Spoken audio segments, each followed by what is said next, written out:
It's the most wonderful time of the year. And no, it ain't Christmas. But guess what? It's the Royal Rumble season. What's good, YouTube? I'm back with another video. And today we're breaking down 8 times WWE got the Royal Rumble winner wrong. Starting with number 8, Jey Uso 2025. Now this obviously, guys, would probably have some recency bias, but Jey Uso should not have won the Royal Rumble win. As a matter of fact, I think it would have been better if we actually did the opposite. If he had the chamber and Cena was supposed to be the man who was supposed to win the Royal Rumble. I know it would have probably meant he would have tied Stone Cold at number 3 of Rumble wins. But when you think about it, the win was shocking.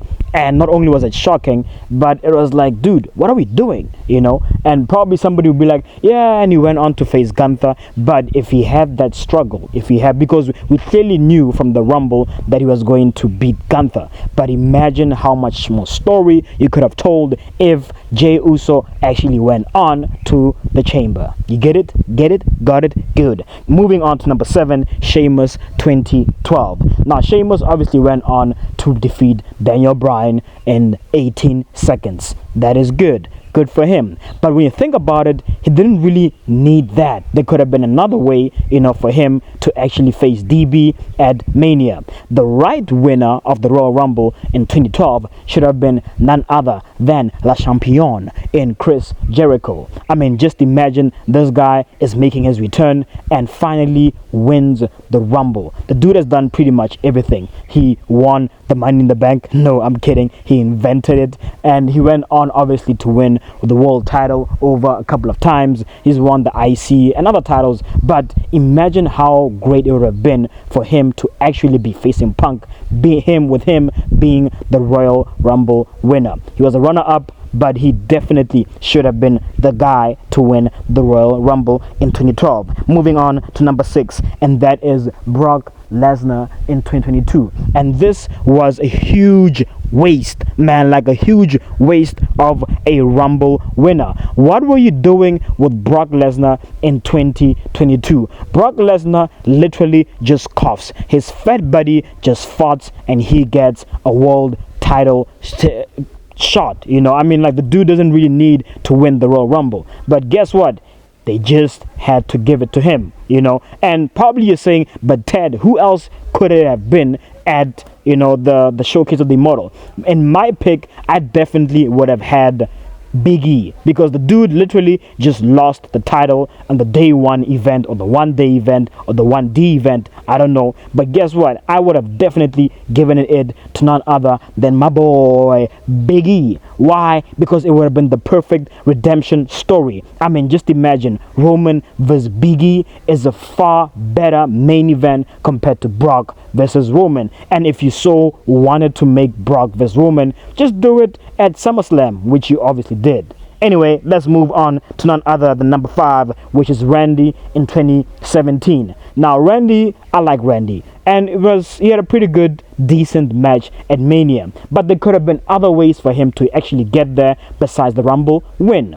In my book, I definitely think that it should have been none other than your boy. And I'm talking about your boy, the biggest man of all time, and that is Chris Jericho, La Champion. Again, I love Chris. Love you, Chris. But, I mean, when you think about it, the guys who are cooking 2016 were none other than Chris Jericho and Kevin Owens. And what better way for these guys to actually rift their friendship than it is for them to actually face each other at Mania for the Universal title. And I know we all wanted Goldberg to go one-on-one with Brock Lesnar. But guys, these people did not need the world title, alright? They could have had their dueling, spear, jackhammer, F5, suplex, without the title, and everything would have been perfect. But it is what it is. Moving on to number 4, and that is Roman Reigns. And now, obviously, Roman Reigns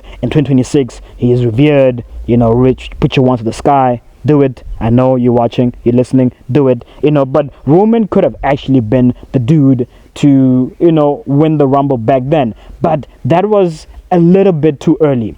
2014 would have been a far better year for him to win. In my opinion, in my book, it definitely should have been Daniel Bryan to win the 2014 Royal Rumble. I mean, think about it.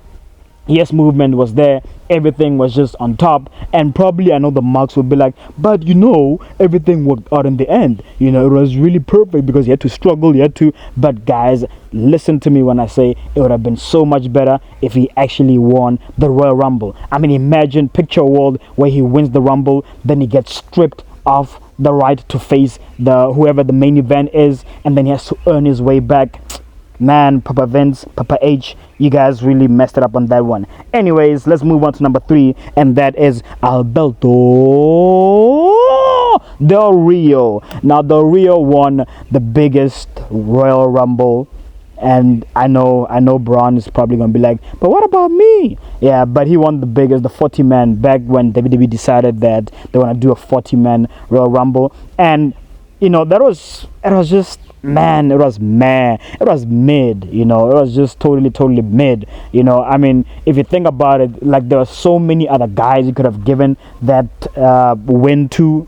John Morrison was in there. It could have worked out for him. But one guy who definitely should have actually had this was none other than CM Punk. Why? Because we actually got a chance. Oh, we didn't even get a chance for them to face each other, even in AEW, because when this one came in, but Edge versus CM Punk. I mean, just imagine, put it there.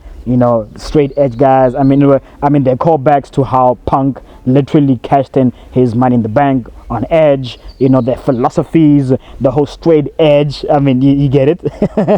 Exactly. Yeah, but anyways, definitely Del Rio was the wrong Royal Rumble winner, and we definitely should have had somebody else besides him. And that leads me to number 2, which is John Cena in 2013. Now, John, at this point, man, this guy was already a legend. I wouldn't be surprised, man, if you could have been inducted in the Hall of Fame, back then, 2013. But obviously gave him the title, but there was somebody else during that time who should have definitely benefited that year from winning the Rumble, and that was none other than the runner-up Ryback. Now, I know very well everybody's gonna be like, oh, but Ted, I mean, Ryback sucks now. But guys, you should have seen Ryback in 2012, Mr. Feed Me More, after losing to CM Punk. And probably you'll be like, no, but I mean, do you think he's gonna face CM Punk at Mania? Of course not.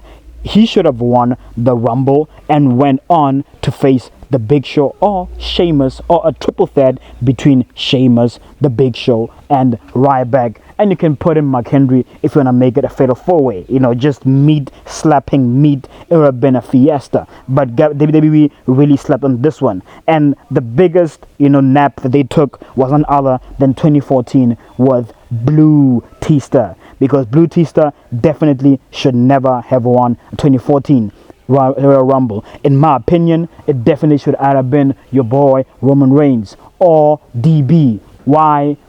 I already told you why. So anyways, let me know in the comment section what you guys think, who should have won these year's Royal Rumbles, and I'll see you in the next episode of Wrestle with Ted.